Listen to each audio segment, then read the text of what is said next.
Tes cek satu. Bismillah. Assalamualaikum warahmatullahi wabarakatuh. Innal hamdalillah nahmaduhu wa nasta'inuhu wa nastaghfiruh wa na'udzu billahi ta'ala min shururi anfusina wa min sayyiati a'malina. May yahdihillahu fala mudilla lahu wa may yudlil fala hadiyalah. Wa ashhadu an la ilaha illallah wahdahu la syarika lah wa ashhadu anna Muhammadan abduhu wa rasuluh. Ya ayyuhalladzina amanu taqullaha haqqa tuqatih wa la tamutunna illa wa antum muslimun. Ya ayyuhan nasu taqu rabbakumul ladzi khalaqakum min nafsin wahidah wa khalaqa minha zawjaha وبث منهما رجالا كثيرا ونساء واتقوا الله الذي تساءلون به والأرحام إن الله كان عليكم رقيبا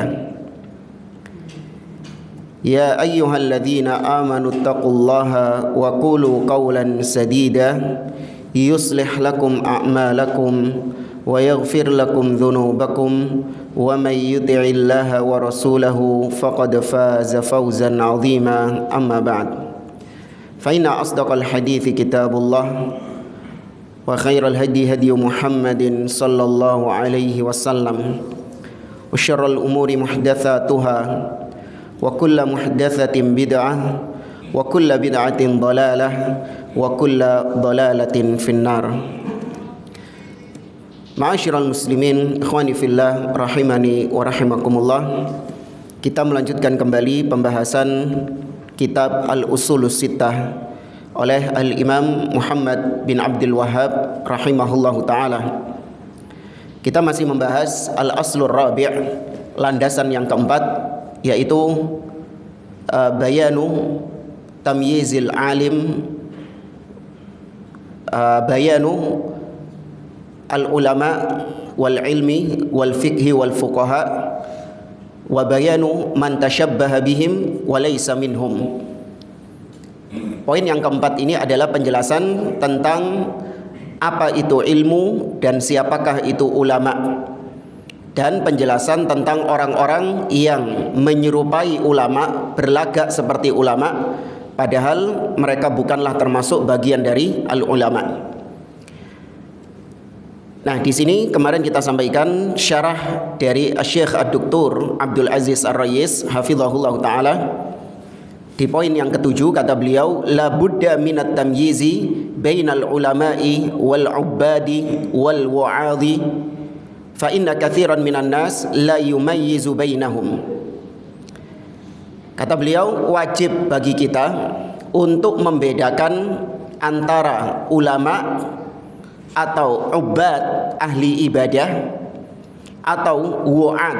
Ya, wa'ad artinya orang yang memberikan nasihat, orang yang memberikan wejangan. Karena kata beliau, banyak di antara manusia yang tidak membedakan orang-orang ini. Fama in yara wa'idhan mu'athiran aw khatiban balighan illa wa ya'udduhu minal ulama. Kebanyakan manusia itu kalau ngelihat ada orang yang pandai berbicara, berkhutbah dengan khutbah yang sangat menyentuh, bikin orang nangis, yang bikin orang tergugah imannya, orang-orang awam ketika ngelihat orang seperti ini langsung dianggap orang ini sebagai apa? Ulama. Ya, padahal dia statusnya cuma apa? Pengamat? Oh, enggak mesti. Enggak, ini kita bicara orang yang berkhutbah. Sebatas orang berkhutbah mubaligh.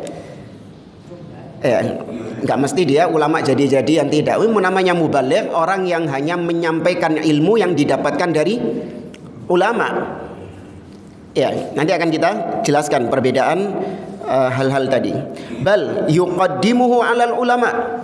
Bahkan sebagian orang ketika ngelihat ada orang yang khutbahnya bagus, ceramahnya enak, ya, kemudian atau qori yang indah bacaan Qur'annya, langsung dianggap ulama.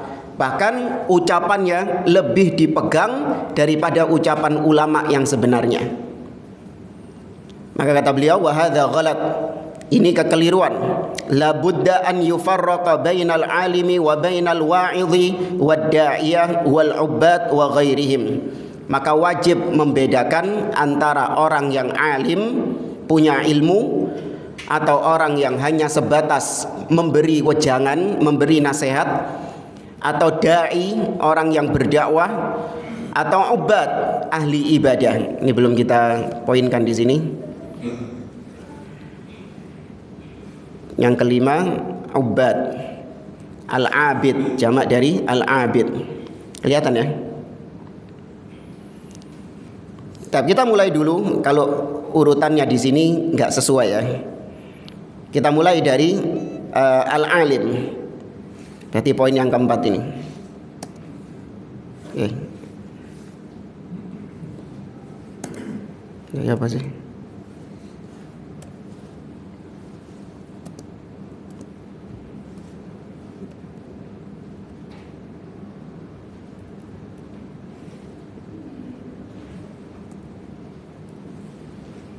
Kita mulai dari al-alim.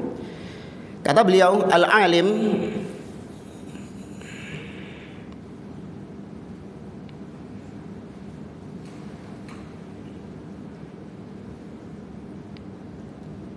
bukan. Dimulai dari al-abid, afwan, keliru.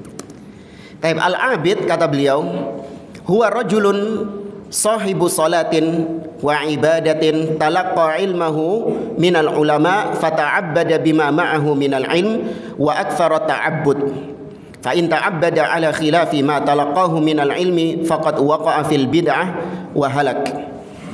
Taib al-abid singkatnya adalah orang yang hobi menjalankan ibadah, ahli ibadah, abid itu.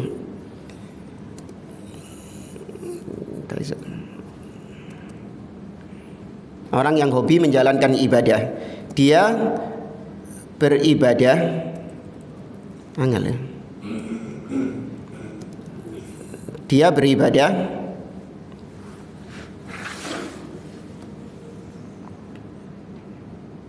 kok gak enak gini? Hah? Wis tak jelasin aja wis lah. Ini sampai hilang ini.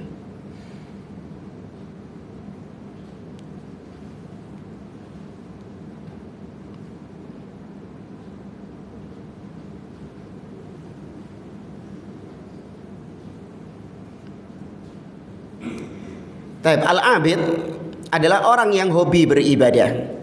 Dia dapat ilmu dari orang alim, kemudian dia menerapkan ilmunya itu dalam ibadahnya.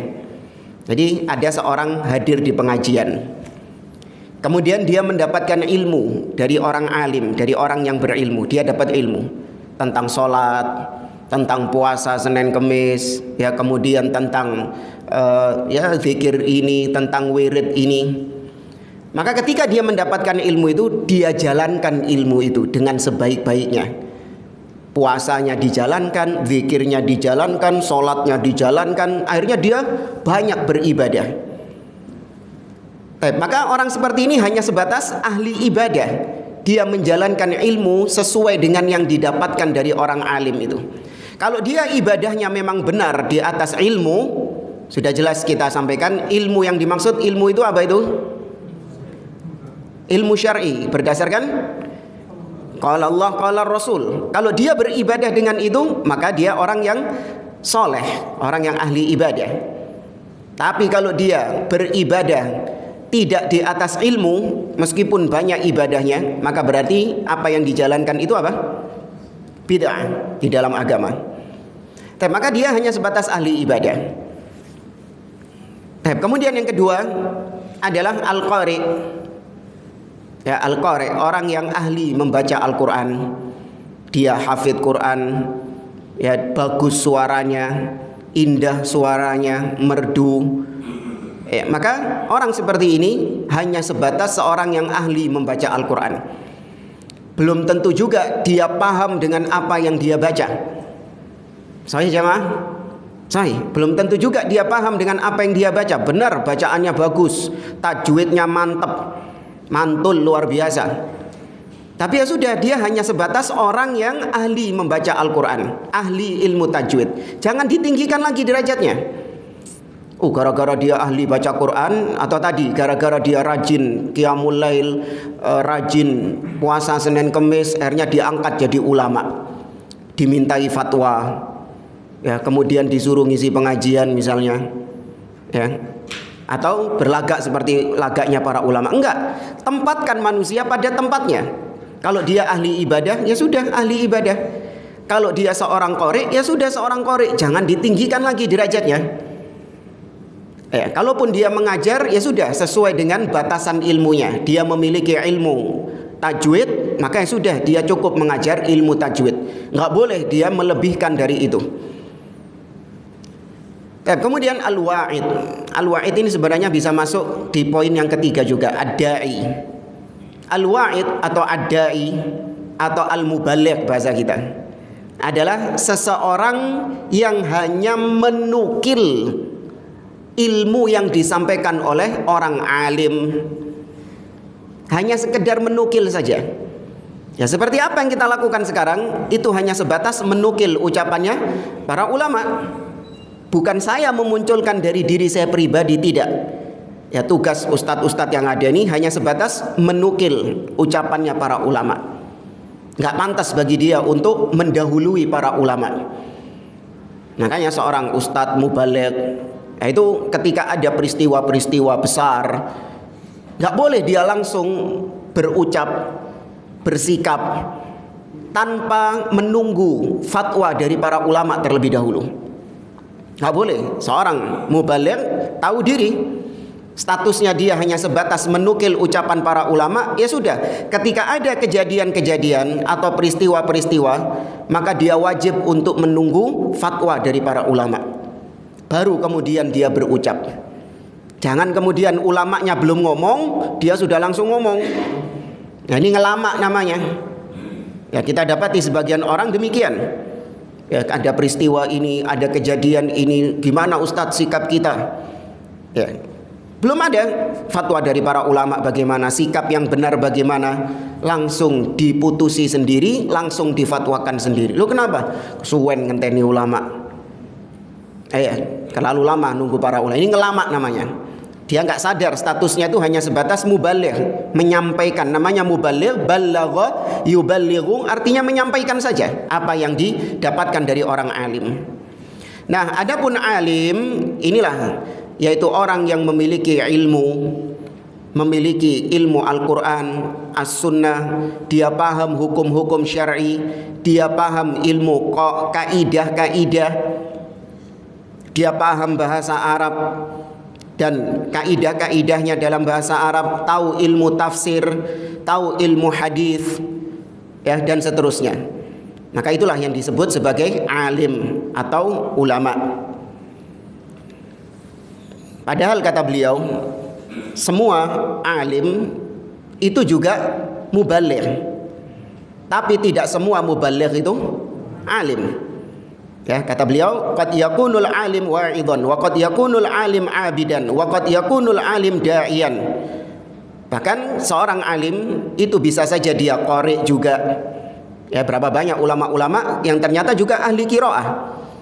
Seperti misalnya Syekh Musa Al-Nasr, salah seorang muridnya Syekh Muhammad Nasiruddin Al-Albani. Ya, Syekh Musa itu rahimahullah ta'ala, selain beliau ulama dalam ilmu hadis, dalam ilmu tafsir, beliau juga seorang ahli qiraah, ya, ahli baca Al-Quran. Rahimahullah, sudah meninggal orangnya. Maka secara asal seorang yang alim, dia juga mubaligh, dia juga ahli ibadah, dan dia juga da'i. Tapi belum tentu kebalikannya. Al-aslu fil ulama annahum du'atun, fakullu alimin ta'allama wa akhadha yu'allimun nasa wa yansyurul ilma fahuwa da'iyatun. Maka orang yang berilmu, setiap orang yang berilmu, dia pasti akan mengajarkan ilmunya dan menyebarkan ilmunya kepada manusia. Maka berarti dia da'i. Ya, dia juga seorang da'i. Lakin qad yujad rajulun da'iyatun wa la yakunu aliman. Tapi kita dapati ada orang yang dia itu berdakwah, dai, tapi ternyata tidak memiliki ilmu. Ya, dia hanya sebatas berdakwah saja. Dakwah ini artinya orang yang mengajak, tapi dia tidak memiliki ilmu. Waqad yujad wa'idun wala yakunu aliman. Ada juga seorang wa'id yaitu orang yang menasehati, ya, orang yang memberikan wejangan-wejangan kepada manusia, tapi ternyata dia bukan orang yang berilmu, dan seterusnya. Maka harus membedakan hal-hal ini. Tidak boleh disamakan, ya, antara orang-orang yang ada ini. Wa man lam yumayyiz bainal ulama wal 'ubbad wal wu'ad fa sayaqa'u fil mahlakah. Barang siapa yang tidak membedakan ini, dia tidak membedakan poin-poin ini, maka dia akan jatuh ke dalam kebinasaan. Wa min adillati dzalik ma thabata fi sahih Muslim min hadithi Abi Sa'id Al-Khudri radhiyallahu anhu. Di antara dalil yang menunjukkan bahwa orang yang tidak membedakan antara ulama dengan yang lainnya dipodokno kabeh beda.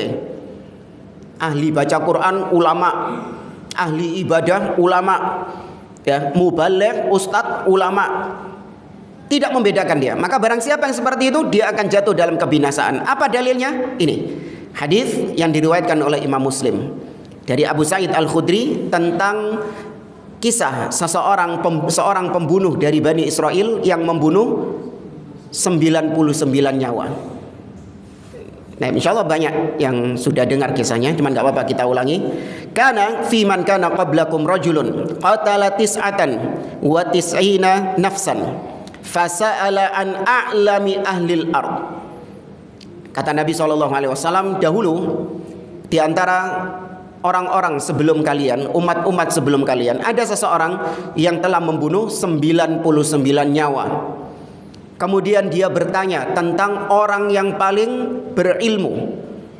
Dia mencari orang yang paling berilmu di atas muka bumi ini. Fadulla ala abid. Tapi dia ditunjukkan ke seorang abid. Apa abid? Ahli ibadah. Nyari yang ahli ilmu, tapi ditunjukkan ahli ibadah. Nah, ini sama seperti sebagian orang di Indonesia. Antum ketika nanya di sini rumahnya ulama siapa, antum kadang ditunjukkan sama ahli ibadah. Oh, itu rumahnya Qori itu, dia seorang imam di masjid ini. Loh, saya ini carinya ini ulama. Oh iya, itu ulama itu, dia ngimami masjid itu. Ya. Maka ditunjukkan kepada seorang ahli ibadah. Faqala ini qataltu tis'atan wa tis'ina nafsan fahalli min taubah. Maka ahli ibadah ini ditanya oleh pembunuh ini, sesungguhnya aku telah membunuh 99 nyawa, apakah ada jalan taubat bagiku? Faqala la. Karena dia ahli ibadah, nggak punya ilmu, ditanya tentang agama, dimintai fatwa tentang agama, maka jawabannya apa? Ngawur, tidak punya ilmu, ditanya tentang agama, jawabnya dengan hawa nafsu. Gimana dengan hawa nafsu? Dengan rasio, benar nggak jamaah? Kalau orang yang punya dosa 99 diampuni nggak? Kalau dengan hawa nafsu diampuni. Yang helmnya nanti daripada jadi cebok nih. Fadal. Enggak. Baik, secara rasio hawa nafsu, ya gimana ini 99 nyawa dipateni yang beda. Ya kayak mateni kecoak ta mateni apa? Iki uang dipateni 99 orang. Terus bisa tobat, diampuni dosane. Enak. Itu jawaban dengan apa? Hawa nafsu. Maka karena yang ditanya nggak punya ilmu, jawabnya dengan hawa nafsu. Maka dia mengatakan la. Nah, ini orang yang membunuh 99 nyawa tadi tambah peteng misalnya, gelap gulita sudah, kau nak tobat, buat apa sudah? Ya, ini yang ada orang di depan ini digenapkan lagi pas 100. Yang udah ada tobat, percuma membunuh 99 sama dengan membunuh 100. Faqatalahu fakammala bihi mi'ah. Maka dibunuhlah ahli ibadah tadi dan genap 100. Thumma sa'ala an a'lami ahlil ard. Tapi dia masih tetap bertanya, mencari tentang siapa orang yang paling berilmu. Ya, dia tetap berusaha untuk mencari jalan tobat. Karena dia tahu secara fitrahnya itu pasti ada jalan tobat. Maka dia mencari orang yang paling berilmu. Fadulla ala alim. Nah, barulah ketika itu dia ditunjukkan kepada seorang alim yang ahli ilmu, punya ilmu. Bukan cuma ahli ibadah, tapi dia punya ilmu. Faqala, maka dia mengatakan, inni qataltu mi'ata nafsin fahal li min taubah. Sesungguhnya aku telah membunuh 100 nyawa. Apakah ada taubat bagiku? Lihat, karena yang ditanya orang yang berilmu, maka dia menjawab dengan ilmu. Dia mengatakan, "Na'am, iya, ada taubat bagimu." Wa man yahulu bainaka wa bainat taubah. Apa yang mencegahmu? Apa yang mencegah dirimu dengan taubat? Enggak ada yang mencegah dirimu dengan taubat. Dia menjawab dengan ilmu karena dia tahu di dalam Al-Qur'an Allah berfirman, "Innallaha yaghfirudz dzunuba jami'a." Sesungguhnya Allah mengampuni semua dosa. Allah mengatakan dalam surah Al-Furqan, illa man taba wa amana wa amila amalan salihah faulaika yubaddilullahu sayyiatihim hasanat wa kana Allahu ghafurur rahim.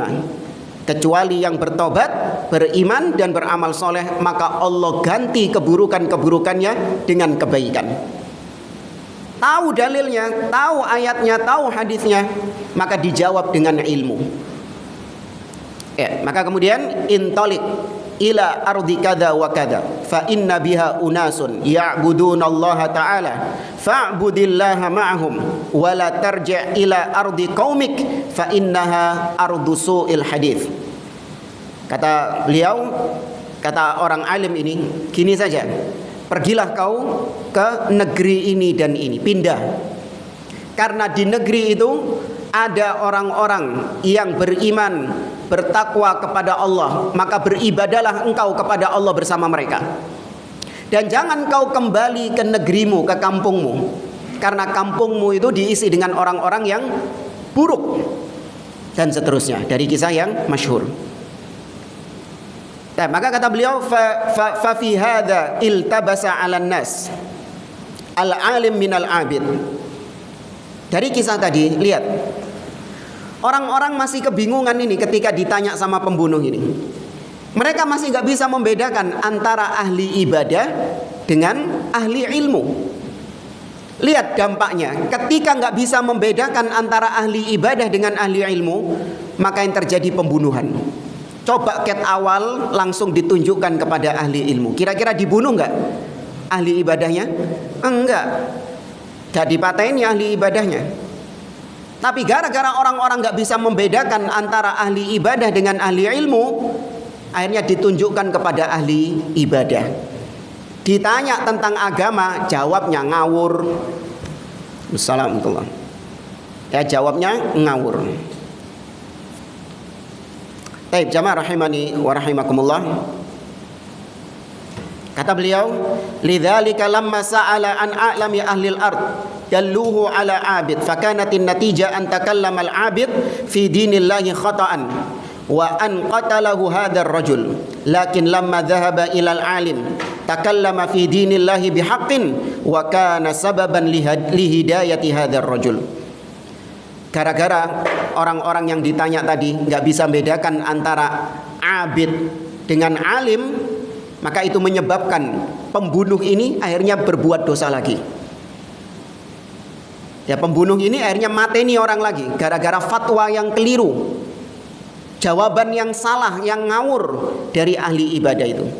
Tapi ketika sama orang-orang ditunjukkan kepada ahli ilmu, maka yang terjadi, pembunuh tadi bertobat kepada Allah, dapat hidayah dari Allah Subhanahu wa taala, bahkan mati di atas keimanan. Ya kan, lanjutan hadis ini, dia mati di tengah jalan. Kemudian datang malaikat azab dan malaikat rahmat. Ya, sehingga terjadi perdebatan Ya, terjadi perdebatan namun kemudian dimenangkan oleh malaikat rahmat. Diampuni dosa-dosanya oleh Allah Subhanahu wa taala. Ini ketika dijawab dengan ilmu, maka itu menjadi sebab kebaikan. Tapi kalau jawabnya dengan hawa nafsu, maka itu menjadi sebab keburukan. Maka seorang ketika ditanya, dia harus mengetahui kapasitas dirinya. Kalau dia memang tidak memiliki ilmu tentangnya, katakan Allahu a'lam. Selesai.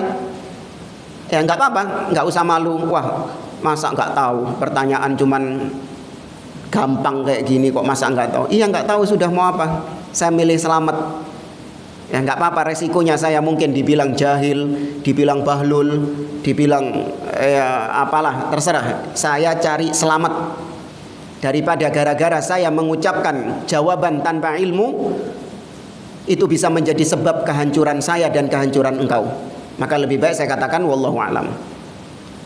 Meskipun jawabannya benar, tapi kalau ketika jawab itu dijawab tanpa ilmu, tetap dapat dosa jemaah. Maksud saya, Allah Subhanahu wa taala melarang kita berucap tanpa ilmu. Di antara dosanya iblis, di antara jebakan-jebakan iblis, kata Allah Subhanahu wa taala, wala tattabi'u khutuwatis syaitan innahu lakum aduwwun mubin innahu ya'murukum bis-su'i wal fahsya wa an taqulu 'alallahi ma la ta'lamun. Di antara jebakan iblis adalah engkau berucap tentang Allah, tentang agama Allah, apa-apa yang tidak kau ketahui, yaitu berbicara tanpa ilmu dalam masalah agama. Meskipun benar, tapi kalau ketika jawab itu dia nggak punya ilmunya, dia tetap dapat dosa. Ini pernah saya alami ini. Ya, semoga Allah memaafkan dan mengampuni. Jadi pernah kita ditanya oleh seseorang tentang, ana lupa tentang permasalahan apa. Saya pernah ditanya oleh seseorang tentang permasalahan rumah tangga. Saya lupa detailnya bagaimana, sudah lama, berapa tahun yang lalu dulu. Akhirnya saya jawab ini sesuai, bukan dengan ilmu. Saya jawab hanya dengan dugaan saja. Jangan-jangan ini koyoi yang benar itu. Soalnya kalau ini berarti begitu. Pokoknya dengan hawa nafsu, bukan dengan ilmu. Sudah selesai, habis itu saya kurang yakin ini. Ya, akhirnya saya tanya kepada salah seorang ustadz kita. Saya tanyakan, Ustadz, apa hukumnya orang yang begini. Ya, hukumnya orang ini begini. Sesuai dengan jawaban saya. Benar. Maka saya bilang, alhamdulillah kalau gitu benar jawaban saya. Ngamuk Ustadz. Apa jarimu? Enggak, tadi ana ditanya, jawabnya kayak gitu. Cuman ana ragu, makanya ana tanyakan. Harusnya inti tanyakan dulu, baru kemudian jawab. Kalau kau sudah menjawab seperti itu, tetap itu terhitung dosa berucap tanpa ilmu, meskipun benar loh ya. Bisa dipahami sama? Jadi yang jadi patokan bukan yang penting kan benar, enggak. Kau ketika menjawabnya harus dilandasi dengan ilmu. Ada ilmunya, ada argumentasinya kau ketika menjawab itu, dan bisa dipertanggungjawabkan di hadapan Allah. Baru kau jawab. Tapi kalau cuman separuh-separuh, ya dugaan-dugaan, ya sailingku ini lho yo. Ya sakweruku iku BE lho. Mungkin ojo-ojo. Ya ojo-ojo bekne enggak ada. Ya ahsan dibilang wallahu a'lam. Ya kalaupun bekne gitu, tekankan kepada orang yang bertanya, wis asan timbangin ruwet, tanya kepada ulama saja, tanya kepada ustadz yang lain, mungkin tahu ilmunya dan seterusnya. Ya. Baik, ini permasalahan tentang membedakan antara alim dengan yang bukan alim.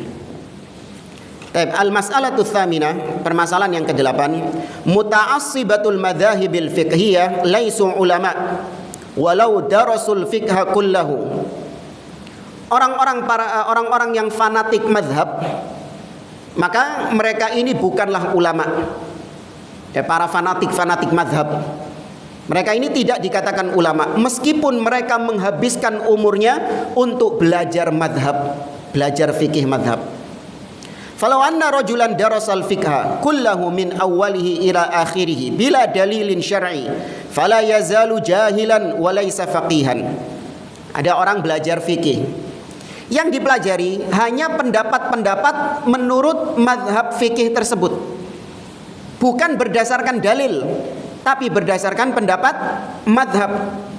Dia baca kitab-kitab mazhab itu, tapi kalau yang dijadikan pegangan itu adalah pendapat mazhab, bukan dalil, maka dia tetap dikatakan jahil, tidak dikatakan alim. Dzakara Ibnu Abdul Bar rahimahullah ijma'a ahli ilm annal muqallida jahilun wa annal muqallida laisa faqihan.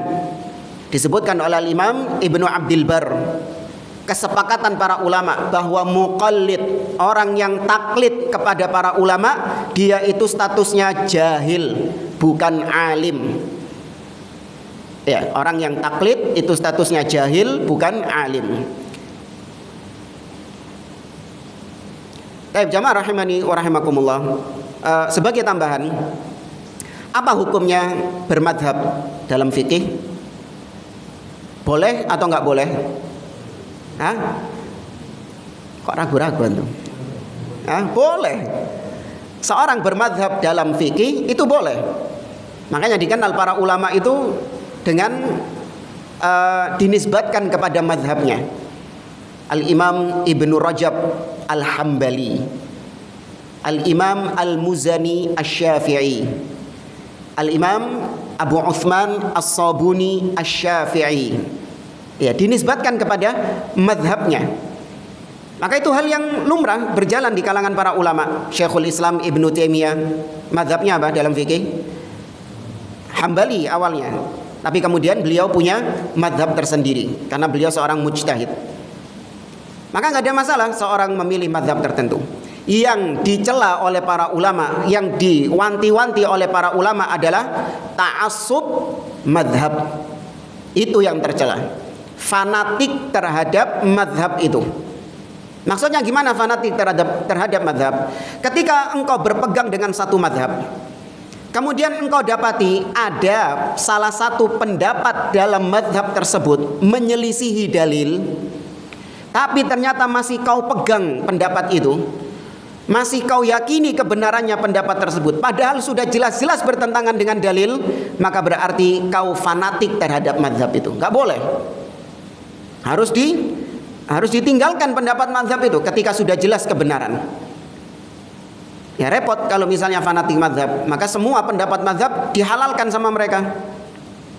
Pendapat mazhab Hanafi, bahwasanya khamr yang diharamkan itu hanya yang wine, anggur. Adapun yang terbuat dari kurma, apalagi kalau di Indonesia dari ketan, nah itu nggak haram. Ya, yang haram cuman yang dari anggur saja. Ini menyelisihi dalil atau tidak? Menyelisihi dalil. Ustadz, berarti itu ulama Hanafiyah itu sesat dong berarti? Ya enggak. Mereka para ulama hanya berpendapat sesuai dengan dalil yang sampai kepada mereka. Dan itu sudah sikap yang benar. Ya, mungkin dalil yang sampai kepada mereka hanya sebatas itu. Maka mereka berpendapat dengan pendapat demikian, itu wajar. Jangankan Imam Abu Hanifah dan dan ulama-ulama Hanafiyah yang jaraknya jauh dari Nabi SAW. Lawung sahabat yang uripe dekat sama Nabi SAW itu kadang ada 1-2 hadis, bahkan banyak yang tidak mereka ketahui.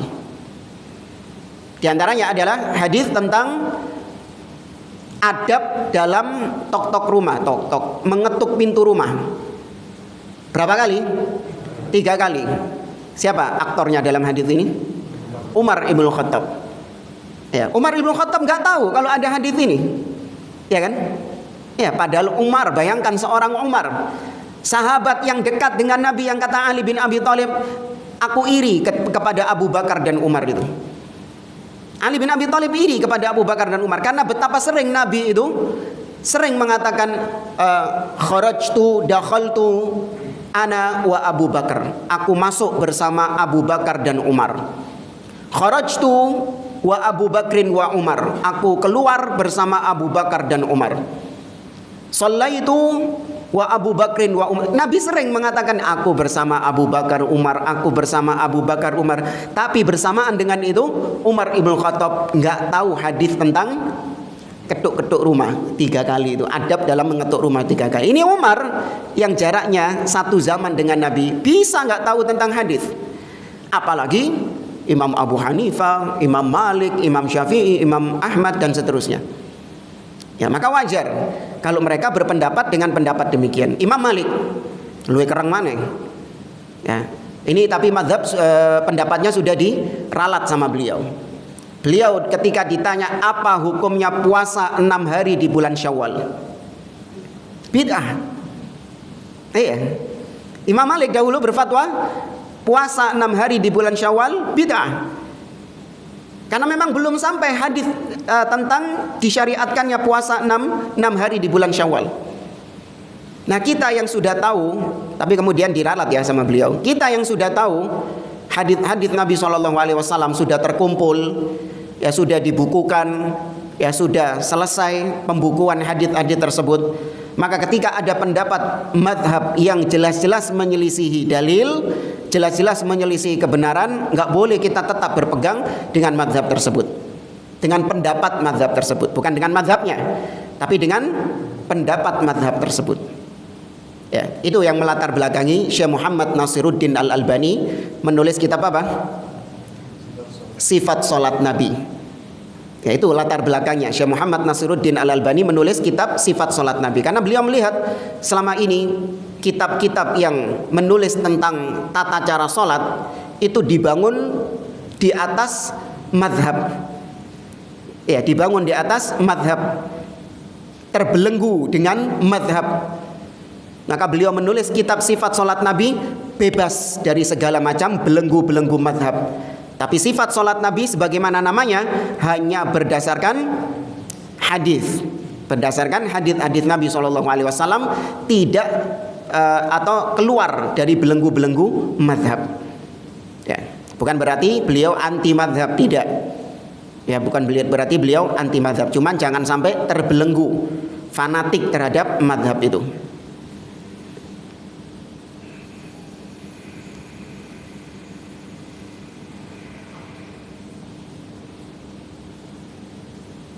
Kemudian poin yang ke-9, mafasid adamit tamyiz bainal ulama wa ghairihim al-qawlu 'ala Allah bi ghairi ilmi. Wa hadhihi mafsadatun 'azimatun wa qad taqaddama fi hadithi Abi Sa'id alladhi qatala 99 nafsan. Kata beliau,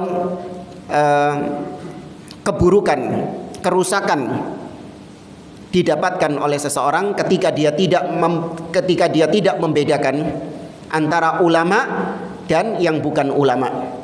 Keburukannya adalah, bahayanya adalah, yaitu dia berucap tentang agama Allah tanpa ilmu. Ini sebagaimana yang tadi sudah disebutkan tentang hadis kisah pembunuh 99 nyawa. Kemudian ada hadis lain, waqad tsabata fis sahihain an Abdullah ibn Amr ibn al-As radhiyallahu anhuma anna Nabiy sallallahu alaihi wasallam qala, Nabi SAW bersabda, innallaha la yantazi'ul ilma bintizaihi min suduril ulama wa innama yantazi'uhu biqabdil ulama hatta idza lam yabqa aliman ittakhadha an-nasu ru'usan juhalan fasu'ilu fa'aftau bighairi ilmin fadallu wa adallu. Kata Nabi, sesungguhnya Allah itu tidak akan mencabut ilmu langsung dari dada-dada para ulama. Jadi moro-moro ulama digawe ngebleng ngono. Ilmune moro-moro dicabut dadi longor, dadi bahlul gitu, gak ro apa-apa. Enggak gitu caranya Allah ketika mencabut ilmu dari masyarakat, dari manusia. Ya, ulamanya langsung dijadikan bahlul gitu, enggak. Tapi Allah mencabut ilmu adalah dengan cara mewafatkan para ulama-ulama tersebut. Sampai sehingga tidak ada orang alim, tidak ada ahli ilmu di suatu negeri itu, maka akhirnya orang-orang menjadikan manusia-manusia yang bodoh sebagai ahli ilmunya, sebagai rujukan ilmunya. Dan itu wakil terjadi jamaah. Bahkan jangankan para ulama ini sudah nggak ada, para ulamanya masih ada, orang-orang sudah menjadikan ya orang-orang juhal sebagai ulama, artis ya dijadikan sebagai ulama, ya mantan rocker langsung dijadikan sebagai ulama, ya pelawak ya dijadikan sebagai ulama. Maka mereka ini, figur-figur ini, orang-orang bahlul ini dijadikan sebagai tokoh-tokoh ulama. Mereka ditanya tentang permasalahan-permasalahan agama, sehingga mereka berfatwa tanpa ilmu, jadinya sesat dan menyesatkan banyak orang. Naudzubillah, ya, kita sering ngelihat kalau tayangan-tayangan televisi misalnya, yang ditampilkan sama mereka hanya orang-orang yang ya punya nilai jual. Ya, memiliki nilai jual. Karena memang televisi itu yang dikejar sama mereka apanya? Ratingnya. Ratingnya. Percuma ada orang yang berilmu namun nggak punya nilai jual. Ya, tidak memiliki nilai jual. Bahkan bisa berakibat mungkin stasiun televisinya nanti dihujat, dibully. Ya, nggak ada yang mau pasang iklan di acara itu, nggak mau mereka.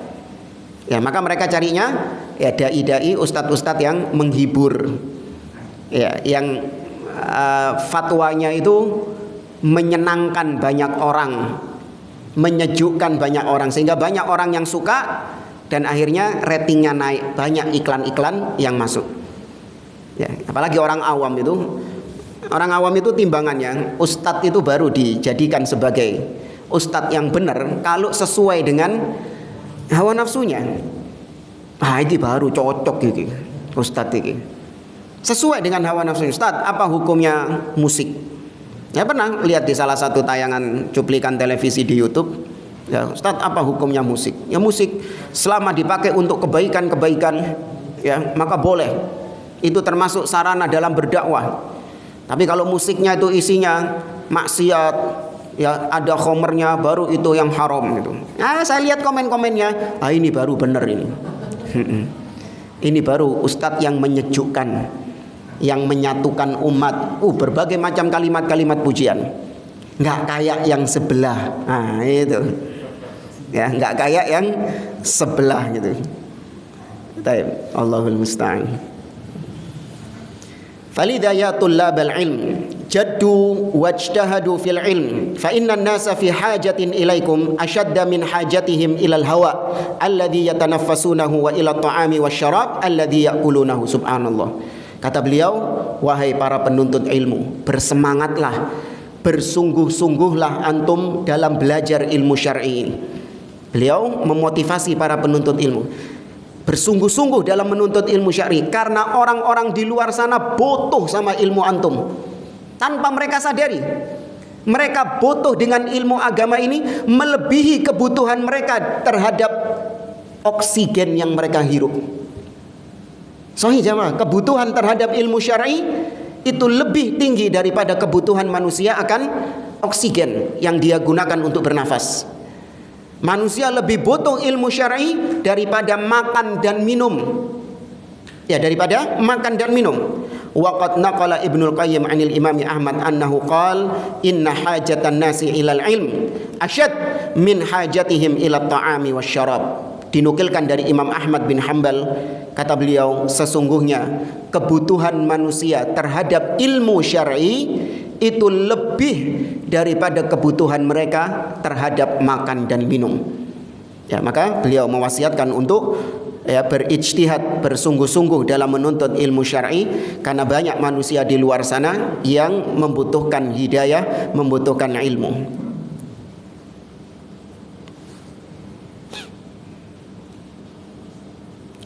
Kemudian beliau menyarankan untuk bersabar, ya karena pasti namanya menyampaikan ilmu pasti ada gangguan. Sebagaimana wasiat Luqman kepada anaknya, ya bunayya aqimis shalah wa'mur bil ma'rufi wanha 'anil munkar wasbir 'ala ma asabak. Wahai putraku, kata Luqman, dirikanlah salat, ya, dan wa'mur bil ma'ruf, perintahkan manusia kepada yang ma'ruf dan cegah mereka dari yang mungkar. Kemudian kata Luqman, wasbir ala ma asabak. Ketika kau amar ma'ruf nahi mungkar, mengajak manusia kepada kebaikan dan mencegah dari kemungkaran, kau pasti akan mendapatkan gangguan, pasti akan mendapatkan ujian, maka bersabarlah. Nah. Kemudian kata beliau, la yanbaghi an yughtar bi syahadatil akademiyah fi tamyizil alim min ghairihi. Fa inna syahadatil akademiyah bi an yakuna ar-rajulu doktoran mathalan wa hiya bil lughatil arabiyyah asy-syahadatil alimiyah laysat dalilan ala anna ar-rajula talibu ilmin fadlan an yakuna aliman. Kata beliau, jangan kita ini terpengaruh dengan gelar-gelar akademis. Mau dia doktor, profesor, ya, LC, MPDI dan gelar-gelar yang lainnya. Ya, jangan terpengaruh dengan gelar-gelar tersebut. Karena gelar-gelar tersebut, kata beliau, bukan menjadi dalil bahwa orang itu adalah orang yang alim. Ya. Oh, kau dari mana kalau dia itu orang alim? Iya, delok entah gelari sak jentrek. Oh, ndak. Gelar itu bukan bukti kalau dia adalah orang yang berilmu. Nah, apalagi di zaman sekarang, gelar bisa diapakan? Bisa dibeli. Ya, itu bukan dalil, bukan bukti kalau dia orang yang berilmu, kalau dia seorang ulama. Fahiya dirasatun muhaddadah li kutubin muayyan. Karena namanya kuliah itu hanya pelajaran yang terbatas waktu, terbatas kurikulum, materinya cuman itu, ya sudah selesai dia belajar, maka selesai juga dapat gelar dia. Padahal namanya orang yang berilmu, belajarnya itu terbatas atau tidak terbatas? Lah, ya kata Imam Ahmad bin Hanbal rahimahullah taala, talabul ilmi minal mahdi ilal lahdi. Belajar ilmu itu sejak dari buayan sampai ke liang lahat. Bahkan Imam Ahmad ketika beliau belajar, ya, membaca buku, beliau dikatakan oleh sebagian muridnya, ya, ila mata, sampai kapan kau belajar seperti ini? Sampai kapan kau bersungguh-sungguh belajar seperti ini?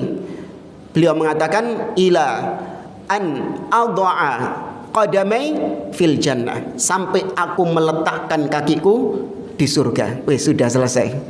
Nah, kalau sudah meletakkan kaki di surga, sudah tutup bukunya, sudah wis.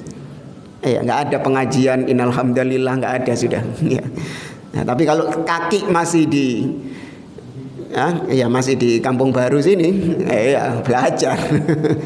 Kalau kakinya sudah nemplek di surga baru di Kampung Baru, ya belajar. Sebenarnya masih banyak berkaitan dengan gelar akademis ini, supaya kita nggak tertipu dengan orang-orang yang berlagak seperti ulama dengan menjual gelar-gelar akademis ini. Mungkin insyaallah kita lanjutkan pada pertemuan yang akan datang. Wallahu a'lam bishawab. Aqulu qouli hadza wa sallallahu ala nabiyyina Muhammad wa ala alihi wa sahbihi ajma'in. Wa akhiru da'wana anil hamdulillahi rabbil alamin. Wassalamu alaikum warahmatullahi wabarakatuh.